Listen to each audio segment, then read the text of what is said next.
Not only does this reduce power output, but it's going to slow me down. And so we have to attend to this anterior orientation. Good morning. Happy Tuesday. I have Neuro Coffee in hand and it is perfect. All right. Man, busy Tuesday. Got to dig straight into today's Q&A, which is dealing with the influence of an anteriorly oriented pelvis on change of direction. And so I'm going to show you a clip that's associated with how this influences a baseball pitcher's ability to change direction as they push off the rubber. But we can also apply this to any athlete that has to perform some form of change direction. So if we had a soccer player, a court sport player of any kind, where they have to do some cutting, this is going to be a similar influence. And this is in regards to the influence of an anterior orientation.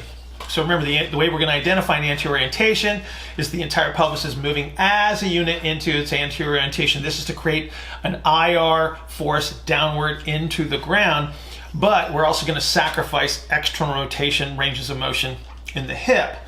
The other byproduct of this, and this is the part that's probably a bigger influence, is that I'm going to move the center of gravity forward very, very quickly. So if we were looking at a foot, remember, as I get this ankle rocker element, as I'm pushing force down into the ground, this is my IR force in the ground. If I anteriorly orient the pelvis above the foot, what I'm going to see is I'm going to see this tibia translate very, very quickly. So what's going to happen, I'm going to move towards max P very, very quickly, and I'm going to lose my heel contact. My center of gravity is going to be moving forward really quickly over the foot. If I was a sprinter, I wouldn't be so concerned about this because they're going to try to translate themselves forward in this direction. But if I'm going to change direction, which is perpendicular to this orientation of the foot, what's going to happen is I'm translating so quickly in one direction that I have to create a delay strategy by lifting up the heel, moving towards ER. So I'm going to go upwards first. I'm literally going to be lifting my center of gravity up to slow down in that forward direction before I change direction. And then we get this little hop off of the forefoot as I'm sort of pivoting off of that forefoot. So not only does this reduce power output, but it's going to slow me down. And so we have to attend to this anterior orientation. So from a strategy standpoint, there's any number of ways that we're going to be able to postally orient this pelvis. But the one thing that we want to make sure is that we're not using this anterior orientation as a substitution for our internal rotation. So we start to think about strategies in that regard. What we may want to start to do to capture some true internal rotation or middle propulsion is something that's going to slow this tibia down. So we could use a right foot forward split stance. If this is a right-sided issue, right foot forward split stance, sort of a Pavlov press, static holds. We can do the same thing if they can access internal rotation, then we can do the same thing in half kneeling. We have our offset split squat that allows us to capture that internal rotation bias just by biasing the load in our favor. And then to slow the tibia down, this is where we would use, say, a front foot elevated split squat. So we would elevate the foot on a box that slows the tibia translation down. So all of these strategies are in play. So you can see that this anterior orientation can be a pretty significant influence. And so then we have to be really, really careful with our selections in regards to strength training, that if we have people performing these bilateral symmetrical high force activities and we're promoting this anterior orientation, it may negatively influence the outcomes, especially when we're looking at changes of direction. So program carefully. If you'd like to participate in a 15-minute consultation, please go to askbillhartman@gmail.com, askbillhartman@gmail.com. Don't forget to put 15-minute consultation in the subject line, and we will arrange that at our mutual convenience. Everybody have an outstanding Tuesday. We're going to cut away to the discussion of change of direction with a baseball pitcher, and then I will see you all on Wednesday. All right, so I've been noodling on this the last couple of weeks, and finally had an epiphany the other night, which kept me up till like 3 a.m. as I was thinking about it. I love those. So the best. Yeah. So feel free to, like, if I'm totally off my base here, let me know, but I'm hoping I'm on the right direction. Okay. So it has to do with basically direction of force. So there's 3 pitchers that I've been working with that we have a force plate mound, and they're very jumpy, meaning they kind of lose connection with the mound. Does that make sense? Like at the rubber, they sort of like lighten and then or are you talking about a lead foot? So as they push off their rear leg, yeah, and go onto their front leg, we should see like very little space between that. Right. They want to see like their back foot pushing and then their front foot accepting. Yeah, and they're going like bump, kind of thing. Yep. Yeah. Gotcha. So, the pitching coach has been trying a couple things here and there and hasn't been so successful. I've been working with these players a little bit here and there, so kind of have an idea of what's going on, but want to see if this makes sense as to why they're jumping. Do you get a mixture of righties and lefties, or are they all righties?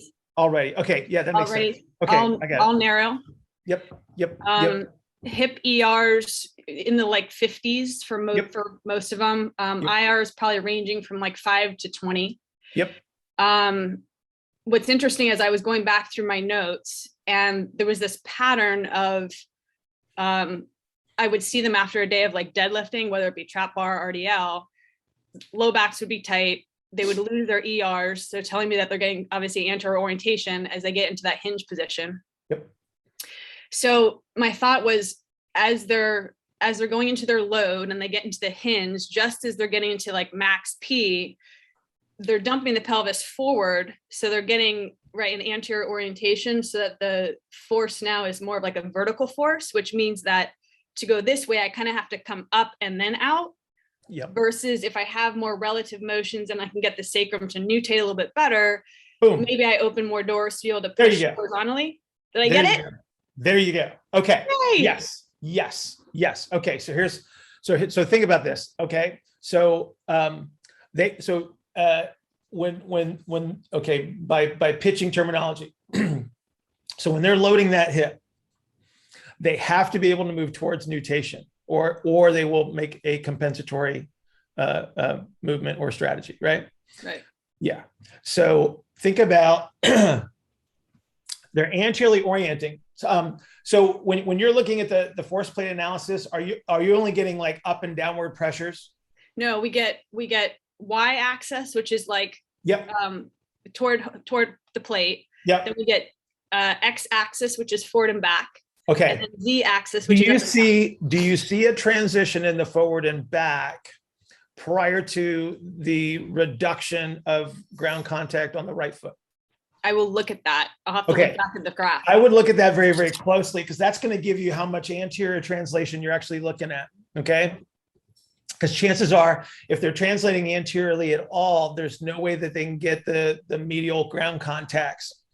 And so what they'll have to do is they'll have to shift their entire center of gravity, and then they hop off of that foot towards the lead foot instead of sitting down into it where they can actually push into the ground. Right. They're gonna have to hop off of it because they're translating towards third base, not towards home plate.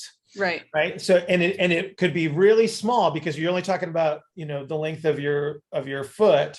So if the tibia is translating forward in some way, shape, or form that is not associated with the normal pronation, they're going to get like a 4-foot load. They're going to hop off of that foot and because they'll have to, because again, they're translating towards third base and they want to go towards home. Right. So they have to kind of, create the little push off. It's almost like, if you were coming out of a really sharp cut, but you didn't have a heel. Right. Gotcha. Yeah. No, but you're on. Like your representation in my estimation is absolutely correct. It's like they don't have the normal nutation capabilities, and that's why they're not capturing that right foot position. So they have to hop off of it. Awesome. Very cool. Thanks. Very cool. That's awesome. All this technology in baseball, just you throw the ball, you catch the ball, you hit the ball. Sometimes it rains, right? Sometimes you win, sometimes you lose, sometimes it rains. There you go. That's the quote. All right. That was Bull Durham. Anybody that has not seen Bull Durham, it is now on your list of things to do for the weekend. Okay. The most important baseball movie ever made.